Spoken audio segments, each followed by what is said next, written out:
In chapter 10, I developed the idea that anyone who wants to be successful needs to develop their strategic thinking skills.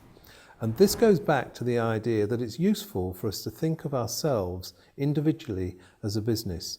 And if you imagine a business without a strategic plan, without a vision, a mission, purpose or values, that business would not last very long. And human beings are the same.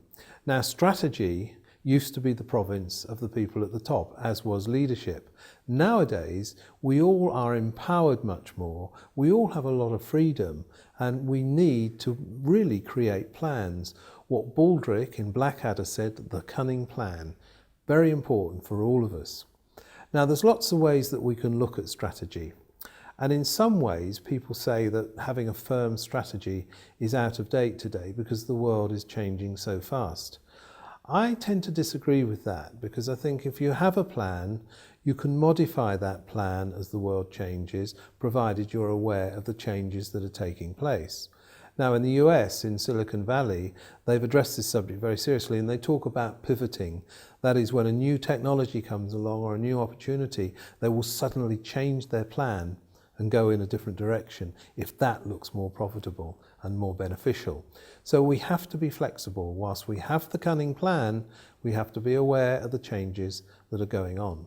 So strategy is very powerful, and although some people say it is out of date, what it does is it focuses your energy, and provided you stay in touch with what's going on around you, you can adjust your strategy and move forwards to be very effective. One of the most interesting concepts that's come out of business strategy is the idea of blue ocean strategy, an idea that came about from the Harvard Business School some years ago. What that research study did was to look at some very successful businesses that really didn't have any competition. Most businesses set up in competition with other businesses and have to compete on price and value that they add. Blue ocean businesses compete by being unique. And one classic example is Cirque du Soleil, that wonderful circus in the US, and which is becoming a global phenomenon, where they combine theatrical work with circus work and made something very, very unique. So if we as individuals can look for areas where we will have little competition, that will give us an edge, and we can start to practice blue ocean strategy ideas. As Zig Ziglar said, you need to plan for success, prepare for success, and expect success.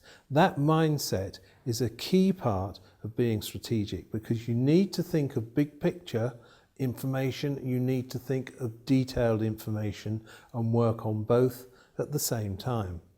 So what I do in this chapter is I give you some strategic thinking skills, I reinforce the importance of the subject and put you well on the track to actually creating your own personal success strategy.